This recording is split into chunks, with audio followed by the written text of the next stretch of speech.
برنامه از محصولات تنی.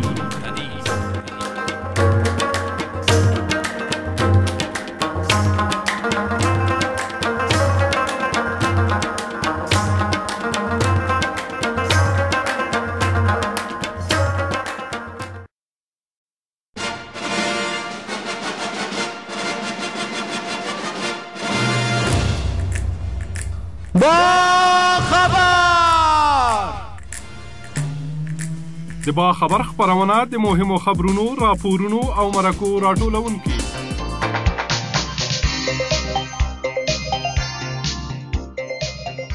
با سلام، مجیب خلوتگر هستم و با آمنه بابک با این گزارشات در خدمت شما عزیزان قرار داریم.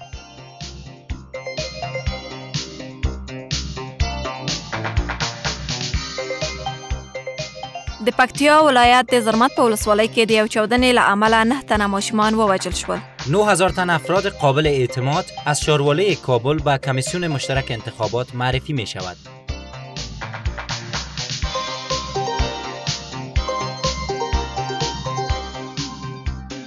ټول هغه کسان چې په نظر کې دي د ټول ټاکنو تر رسیدو پورې بېوسلې شي که د ډي ډي آر د پروګرام سره سم ګډون ونه کړي، د هغوی نظامي تشکیلات به لغوه شي.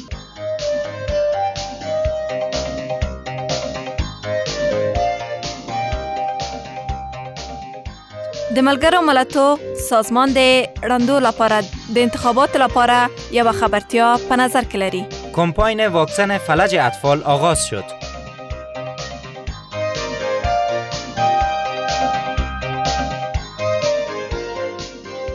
د کډوالو راتګ د هیواد شمالي ولایاتو ته او د هغوی ستونزې. تعداد افراد پلیس ملی در جنوب غرب کشور فارغ شدند.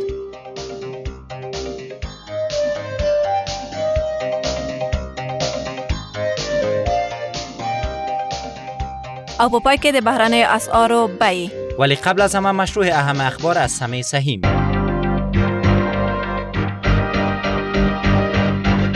انفجار در ولایت پکتیا 9 کشته و 2 زخمی به جا گذاشت. این انفجار در ولسوالی زرمت این ولایت در یک مدرسه رخ داده است. به گزارش خبرنگار محلی باخبر، کشته شدگان شاگردان مدرسه بودند که اکثراً بیشتر از 9 سال عمر داشتند.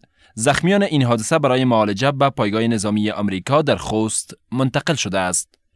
در اثر تیراندازی عساکر اردوی ملی در ولایت غزنی برای بار دوم 1 تن کشته و 3 تن دیگر زخمی گردیدند. قرار گزارشات رسیده از آن ولایت، اسدالله خالد والی ولایت غزنی این مسئله را تایید کرده و گفته است که حادثه عصر روز جمعه زمان به وقوع پیوست که موتر مسافربری در پوسته تلاشی آن ولایت توقف نکرده و مورد فیر عساکر اردوی ملی قرار گرفت که در اثر آن 1 تن کشته و 3 تن دیگر از راکبین موتر مذکور زخمی گردیدند و افزود فرد کشته شده یکی از اعضای گروه طالبان بود. با این حال نیروهای اردوی ملی افغانستان این حادثه را تصادفی خوانده‌اند. گرجستان به افغانستان نیروهای نظامی میفرستد. به قول آژانس خبری نوویستی روسیه، وزارت دفاع گرجستان در پلان دارد نیروهای نظامی خود را جهت تأمین هرچه بیشتر امنیت به افغانستان بفرستد. در خبر آمده است که این گروه از عساکر گرجستانی قبل از آمدن به افغانستان برای 2 هفته در آلمان تحت آموزش قرار میگیرند و بعد از آن راهی افغانستان میشوند. قابل تذکر است که این نیروها در چوکات نیروهای حافظ صلح بین المللی آیساف وارد افغانستان میشوند. و 2 تن در نیویورک به اتهام طرحریزی حملات بالای ایستگاه خط ریل زیرزمینی دستگیر گردیدند. مقامات پلیس نیویورک گفتند که یک تبع پاکستانی و یک آمریکایی را که می‌خواستند ایستگاه قطار زیرزمینی یا مترو را انفجار بدهند دستگیر نموده است. ریموت کلی، یک تن از مقامات پلیس نیویورک گفته است که تحقیقات پلیس نیویورک نشان می‌دهد که آنها مشخصاً قصد ایجاد خرابکاری و کشتار مردم را داشته‌اند. د خبر د خبرونه محترم او اوریدونکو، یو ځل بیا مجیب خلوتگر او آمنه بابک تاسو ته نیکې هیلې وړاندې کوو. په دې هیله چې تر پایه پورې زموږ سره واوسئ. د نن ورځې پر راټول شویو مطالبو باندې پیل کوو. شنونده های عزیز برنامه با خبر، توجه کنین به خبری که امکنون به دست ما رسید. انفجار حوالی ساعت 6 عصر روز یکشنبه شهر کابل را تکان داد. این انفجار در مقابل تعمیر ناحیه 4 شارولی در حدود 50 متری غرب چهارراهی انصاری شهر نو کابل رخ داده است. به گفته یکی از مسئولین امنیتی که نخواست نامش افشا شود، در نزدیکی انفجار تعمیر داینکور یا نیروهای خاص امریکایی که به گاردهای خاص نیز شهرت دارند واقع است. و آل شنونده های عزیز، دو تن از گزارشگرای ما نورالله استانکزی و نورعلم شیرزی در محل حادثه قرار دارن که توجه بکنین به مصاحبه های تلفنی که با اونا انجام دادیم. فعلا دکانات تمامش مسدود است، هیچ دکانی خلاص نیست، وضع وخیم است، مردم این طرف و طرف تا بالا میدونن، اصلا معلوم نیست مردم کدام طرف میره و چی گپ شده. برای از این مردم هم یک هیجانی خودشان هم در ترس هستن و کسی که از اونجا برآمده بود او بیخی از ترس گپ زدن نمیتونه. نورالله خان چی میگن این انفجار چه رقم رخ داده؟ از اون نفری که از داخل برآمده بود زخمی بود، از او پرسان کردم، میگم من چیش بودم، یک صدا شد، بعد از صدا میگم من نفهمیدم که چی گپ شد سر من و این میل میگه به اوش آمدم که در پیش یک دکان شده بودم، نمیدونم که میگه سر چرخ خوردیم یا شیشه سر ما افتیده. تو دیگه کسی کوشش میکنم پیدا کنم که من حادثه مکمل برای من تشریح کنم، من پیش میرم و امبولانس ها دیگه هم رسید، صداش شما میشنوین.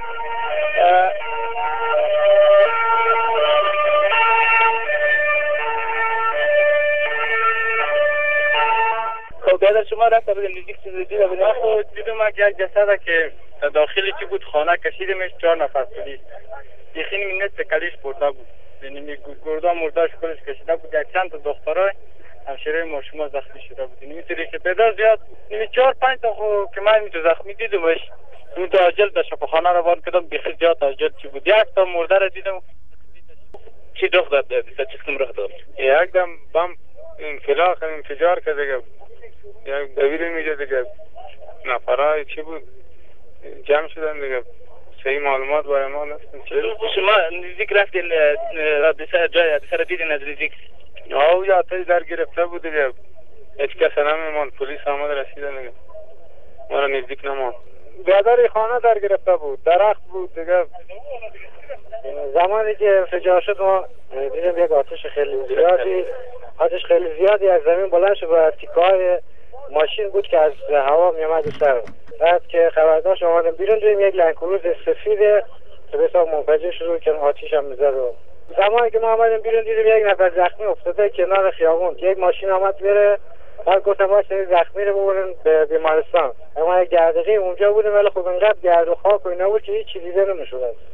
ما اجازه گرفتم شاید پیش بریم دیگه، حرکت کردیم طرف پیش که رسیدیم ان شاء الله براتون معلومات میتونیم ولی پیش رفتن رسید. ما فعلا میرم که پلیسا نمیمونه ولی بردون باز کسای اجازه گرفت و ما یک نفر کسی پیدا کردیم که اجازه داد، پیش میریم، امبولانس ایستاده است و ایتبای هم ایستاده است.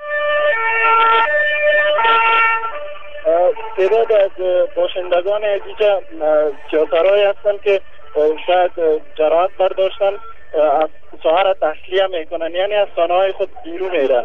ما در جای رسیدیم مجیب جان که موتورها بیخی چند موتور ایستاده است، خراب است، تقریبا به نزدیک حادثه هستیم، در جای حادثه هستیم که موتورها ایستاده است و موتورها زیادتر موتورش سوخته در گرفته و این پاشی کردن، پس درشان گل کردن. در نزدیک حادثه هستیم که دیگه معلومات اون رو هم براتون میدن. بله، تعداد از موتورهای لانکروزر که حدوداً 10 موتر است که میجا به کلی تخریب شدن. ما در محل حادثه هستیم و نیروهای پلیس ملی آیساف و اردوی ملی و تمام نیروهای امنیتی جو حضور دارند. ما بیخی نزدیک میشیم به خود محل و تعمیری که مربوط به ناحیه شارولی میشه، جز دیوار پیش رویش که دیده میشه دیگه به کلی تخریب شده و ساختمان ها به شکل واژگون قرار دارن. یک موتر حتی به شکل دیده میشه که تکه تکه است و اصلا تصور میشه مثل که موتری وجود نداشته، یعنی بادیش از ماشینش جداست و شاید هم که اصل انفجار در این موتر صورت گرفت. این موتر امیل از شناخته نمیشه ولی کسایی که اینجا کار میکنن اونا میگن که موتر لانکروزر بوده، به خاطر که تمام موترهایی که اینجا هستن لانکروزر هستن. این تعمیر شارولی رو گفتین کاملا خراب شده، تعمیرهای استادا اینجا تمام ساختمانهای نزدیک به اینجا تخریب شدن، آسیب دیدن و حتی گفته میشه که اضافه از 20 موتر اینجا تخریب شده و ما بیخی میخوایم نزدیکتر بریم. بله مجیب جان، ما میخوایم نزدیکتر بریم، ولی در جای ما میریم که انفجار صورت گرفته و 4 سامیرایی که دو طرفای ما کدش تخریب شده، به صورت کلی بازی سامیرا تخریب شده و در سرک ما در جای قرار داریم که موتور انفجار کرده. تقریبا 1.5 متر 1 متر سرک چخور کرده، یعنی کندن. انفجار قدر شدید بود که خود سرک بختر از بین برده و ولی ما اینجا میبینیم تقریبا بالاتر از 20 موتور سوخته که کلکینی و دروازه و پنجره میخانه ها بالکل از بین رفته، حتی دیوالای پیشرویشان کلش افسیده.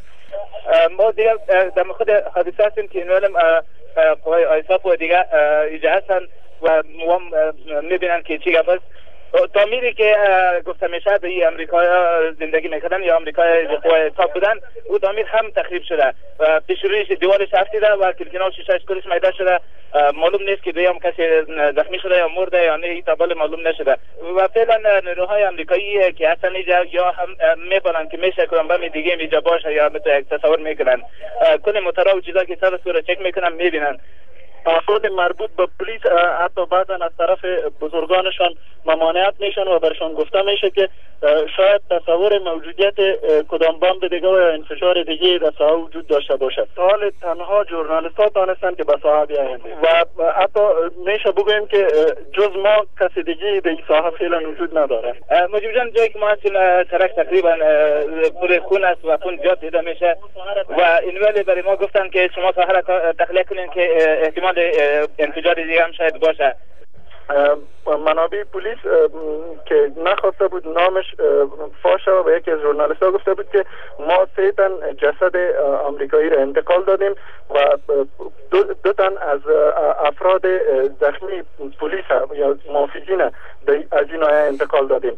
شنونده های عزیز، صحبت های تلفنی 2 تن از خبرنگاران ما در محل حادثه انفجار واقع در چهارراهی انصاری کابل را شنیدید. قابل تذکر می‌دانم که با گزارش خبرگزاری جمهوری اسلامی ایران ایرنا 2 فایر راکت دیگر نیز در شهر کابل، یکی در نزدیکی سفارت تاجیکستان و دیگری در نزدیکی وزارت امور داخله افغانستان نیز اصابت کرده که تلفات جانی نداشته. همچنان قابل تذکر می‌دانم که با گزارش خبرگزاری BBC تعداد کشته شدگان بالاتر از 6 نفر است. حالا توجه کنین به بقیه برنامه با خبر. بله شنونده های عزیز، این مطلب برنامه ما در مورد انفجاری است که در ولایت پکتیا در ولسوالی زرمت رخ داد و تعدادی از هموطنان ما، البته تعدادی از اطفال در این انفجار کشته شدند. البته دا چاودنه په یوه مدرسه کې شوې وه چې 9 تنه ماشومان پکې وژل شوي دي او زموږ همکار فیض الله غمخور چې د پکتیا په ولایت کې دی موږ ته یو راپورټ رسولی و میشه که گزارش فیض الله غمخور پس بشنویم. د پکتیا ولایت د زرمت ولسوالۍ د ملاخیلو د کلي د مولوي نواف په مدرسه کې د یوې چاودنې له امله 3 کسان تقریبا 8 کلن ماشومان او 6 کسان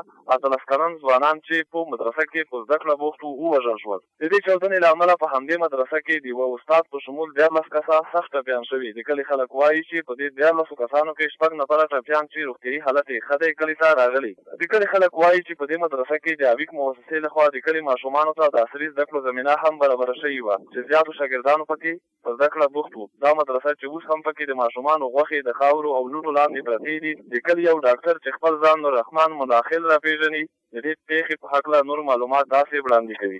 دا د مداخل د قوم یوه دیني مدرسه وه او دا کومه سیاسي کوڅه پورې تړلې نه وه. په مساج باندې د دین او د وطن دښمنانو او د دې خاورې دښمنانو دا بد وکړو چې موږ واړه بچیان یې را زخمیان کړه او ډېر کوچني تنکي ځوانان یې شهادت خاورو ته وسپارل. بس دا خاص د اسلام او د وطن دښمنانو دا وکړل. بل طرف د زرمت ولسوالۍ د جنایي جرمونو د مبارزې امیر سمنمل نظرګل مظلومیار وایي چې دا کار د علم او فرهنګ دښمنانو کړی. دی همداراز وایي دا کار د علم او فرهنګ دښمنانو او په خصوص د اسلام د مقدس دین دښمنانو کړی ده چې په نتیجه کې 8 نفره شهیدان او 13 تنه زخمیان شوي دي او موږ په ټول توان سره خپل تصویري عملیات شروع کړي دي چې دا مجرمین ونیسو او د قانون پنجو ته یې وسپارو او دې سیمې خلکو ته وعده او اطمینان ورکوو چې انشاءالله په ډېر لنډ وخت کې به موږ دا مجرمین د قانون پنجو ته وسپارو. دا په داسې حال کې ده چې څو ورځې وړاندې هم د زرمت ولسوالۍ سره نږدې 3 توغندي له نامعلوم لوري راټوغول شوي وو. فیض الله غمخور، سلام وطندار، پکتیا ولایت، زرمت ولسوالۍ.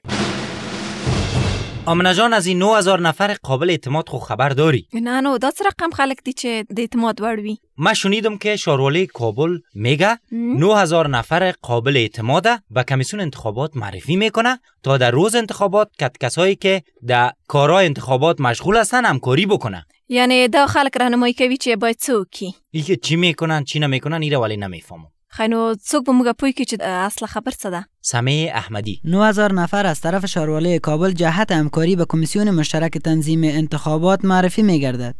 دفتر مشترک تنظیم انتخابات و یونما یا دفتر خاص ملل متحد از شاروالی کابل خواهان همکاری گردید که شاروالی کابل آمادگی خود را نشان داده است. این که چه کسانی می توانند عضویت این کمیسیون را حاصل نمایند از محمد عمر نعیمیار رئیس اسناد و ارتباط شاروالی کابل پرسیدیم. لایه وظایفی که به دسترس همین کمیسیون میگذارن افراد را میخواین که کاملا بی‌غرض و بی‌طرف باید باشه، به ارتباط مسائل شخصی و تنظیمی و حزبی و سیاسی کار نکنه، کاملا یک مبرز مسائل باشه، تنظیم کننده باشه در نواحی ما به ارتباط انتخابات و مولای امامای محترمی که تشریف دارن در نواحی در مساجد امامت میکنن اونا عضویت کمیسیون داشته باشن در سطح هر ناحیه.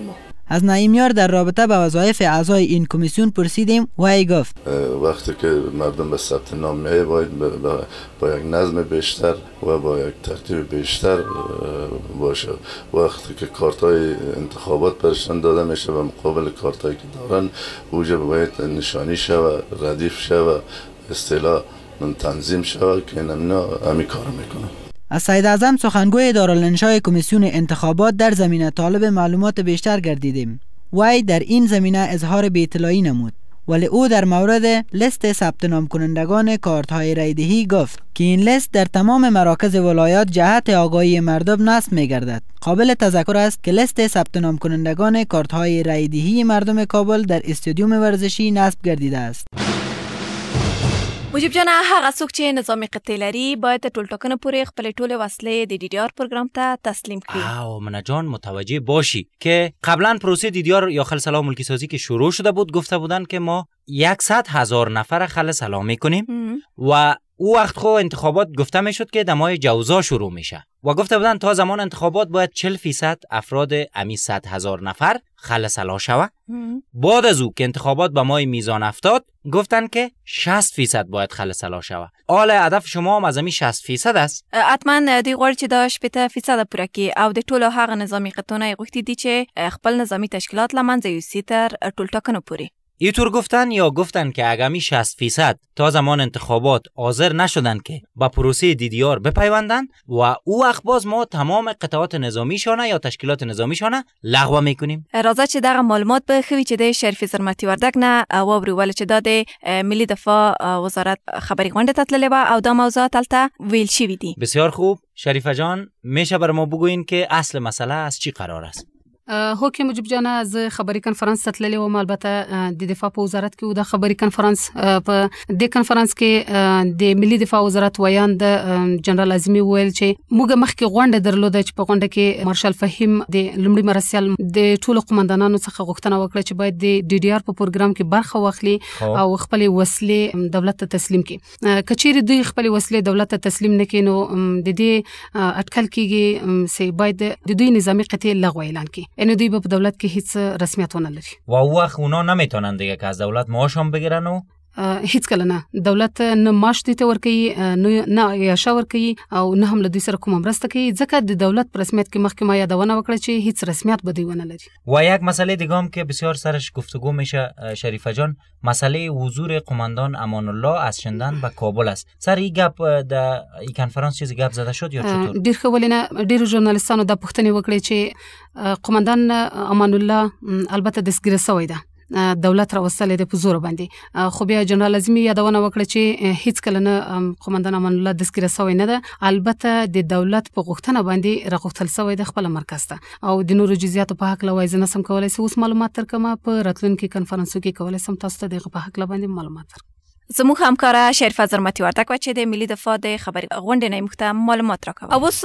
مجيب جان د ملګرو ملتونو سازمان غواړي چې د رندو لپاره د انتخاباتو په اړه یو پروګرام جوړ کړي چې هغه ته آگاهی ورکړي، یعنی معلومات دوی ته ورکړي. بله، گفته میشه که سازمان ملل متحد توسط خط بریل یا مو خطی که برای نابینایاست، اونا توسط انگشتای خط و خط درک میکنن یا لمس میکنن و میفهمن که چیز در اونم خطا نوشته است که انتخابات چگونه است، چگونه یک نابینا رای بده و روز انتخابات چگونه و در مجموع راجع به انتخابات برشان آگاهی داده میشه. منتها اینی گپا را خو ما از خودت شنیده بودم و بگو که خودت از کی شنیده بودی.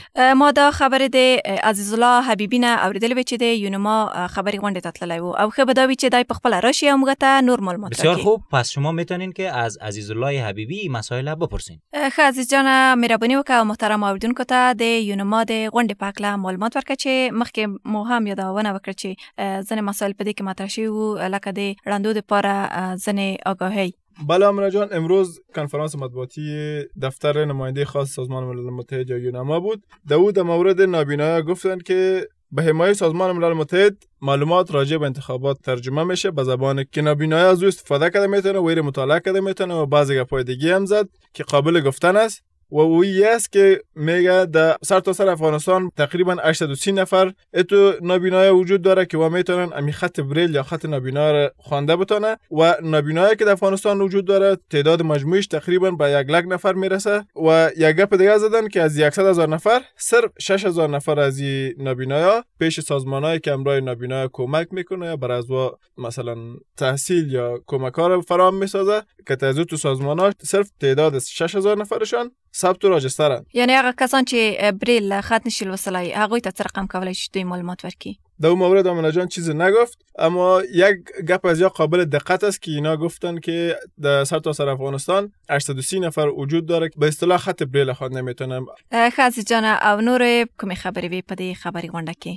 در مورد ثبت نام شده بر انتخابات معلومات داد و گفت که تعداد مجموعی ثبت نام شونده ها 10,567,834 نفر رسیده. عزیز الله حبیبی همکار ما بود که تازه از کنفرانس مطبوعاتی یونما یا دفتر خاص ملل متحد برای افغانستان برگشته بود. و آمنه جان آل میگن که کمپاین واکسیناسیون فلج اطفال شروع شده. اوکی، د ګوزاند یا فلج د واکسین د تطبیقولو د منی اوله دوره شروع شو چې په دې کې د هیواد په سطح ټول ماشومان واکسینېږي. بله، اطفال کمتر از سن 5 ساله واکسن میکنن و واکسنش پیچکاری نیست آمنه جان.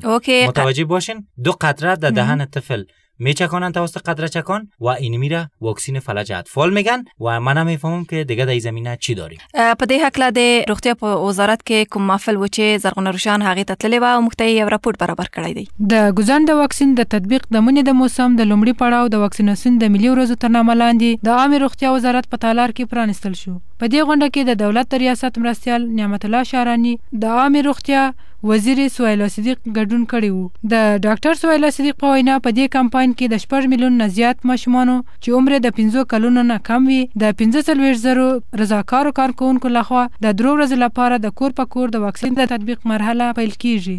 ما در برابر مردم خود تعهد داریم برای شکن ساختن پولیو به حیث یک اولویت میپردازیم. ما تا حالا فقط شاهد 3 واقعه مثبت پولیو در ولایت ارزگان، هلمند، ننگرهار بوده ایم. به گمان اغلب یک واقعه که در جلال آباد دیده است اثر همسایه داخل کشور ما گردیده. از 6 ماه به این طرف هیچ واقعه مثبت مخصوصا در حوزه جنوب غرب که در آن جای دور و ویروس داخل می باشد همیشه وجود داشته است تثبیت نگردیده.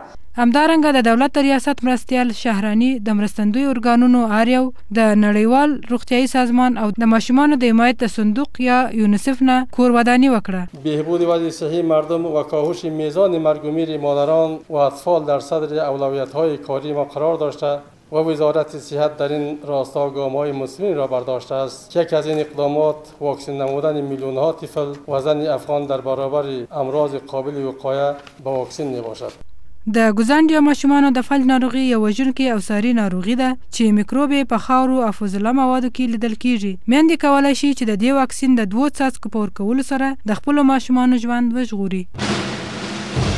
آمنه جان، امی کشورهای همسایه ما در مجموع کل کشورها هم کشورهای همسایه ما مثل که افغانایی که اونجا بودن اونا را به نوبت یا به حساب کارت همونطوری که ما شنیدیم از او کشورها میکشن و باید اونا حتما به افغانستان عودت کنن. هدف ما از مهاجرین است. همینطور است. اوکی، چې په دې لړۍ کې زموږ هغه هیوادوال چې زموږ د هیواد په شمالي سیمو کې ژوند کوي له دې هیوادو څخه بیرته راغلي دي او خپل سیمو ته تللي. و همونطور که گفته میشه در سمت شمال حدود 200 فامیل از این مهاجرین عودت کردن، یعنی رفتن به سمت شمال از این کشورها. و دینمی رابطه کدام گزارش داریم عین از ولایت بغلان چې موږ ته سمد ندیمجو لاغه ولایت څخه را لګلای دی. در سلسله عودت مهاجرین از ایران و پاکستان امروز نیز بیش از 200 خانوار از مهاجرین کمپ‌های پاکستان و کشور ایران شهر پلخمری عودت نمودند.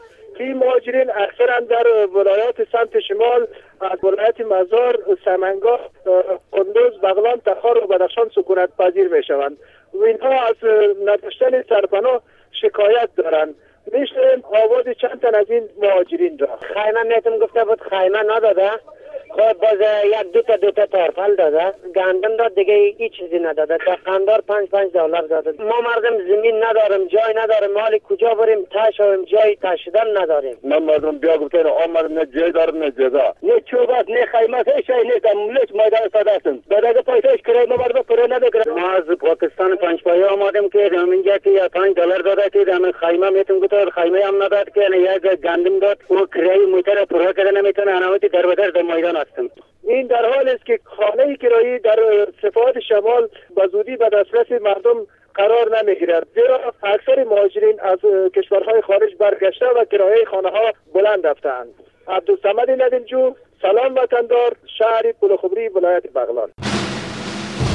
اوس مجيب جانا د جنوب لویدیځ له حوزې څخه د ملي پولیسو له مرکز څخه ځنې ملي پولیس فارغ شول، یعنی ټولنې ته وړاندې شول. بله، ما چند مرکز تدریس برای افراد پلیس ملی داریم.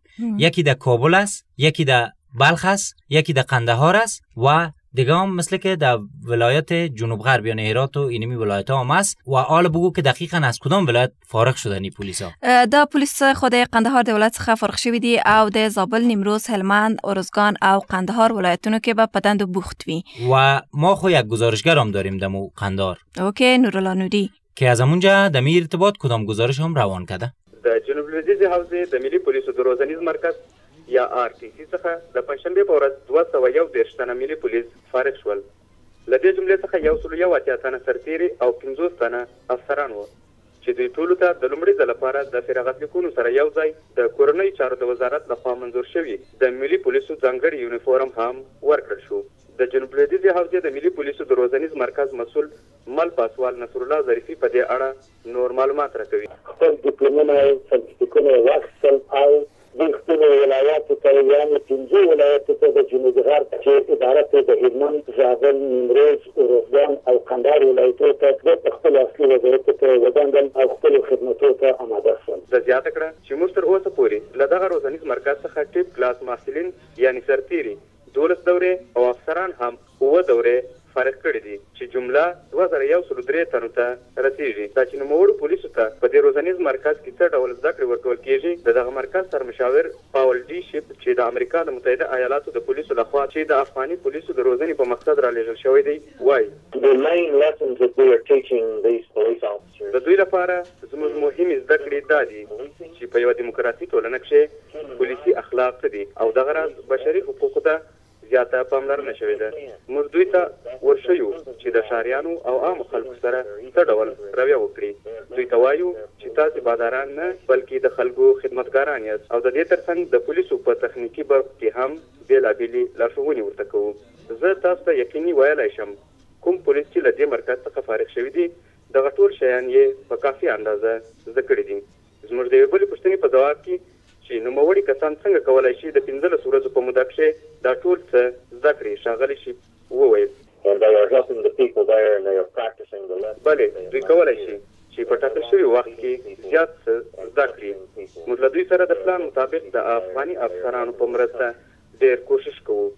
هغه کسان چې د لیرې پرتو سیمو څخه راغلي دي او دلته یې زده کړه کړې ده زموږ د څارنې له مخې یې مثبته نتیجه ورکړې ده او دوی به د پخوا په شان خلک په عذاب نه کړي بلکې د هغوی خدمت به وکړي. د زیاته کړه چې د فارغ شوي کسانو د سطحې د لوړولو په خاطر د زده کړې یو اوږدمهاله دوره هم په پلان کې لرو چې په هغه کې به دوی د پولیسو په برخه کې زیاتې لاسته راوړنې ولري. نورالله نوری، سلام وطندار، کندهار. شنونده های عزیز برنامه با خبر، با آخرین مطلب این برنامه رسیدیم که آمنه جان میگه برتان ای چی است؟ د بهرنیو اسعارو بیې چې مختې رحمت الله هم نوا وړاندې کوي.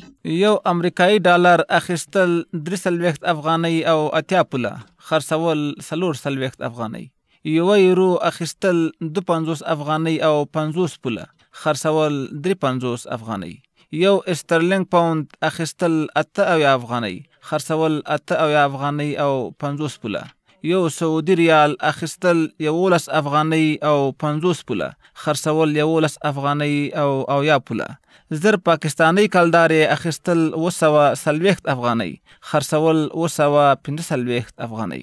او زر ایرانی تومنه اخیستل 50 افغانۍ، خرڅول 50 افغانۍ او 20 پوله.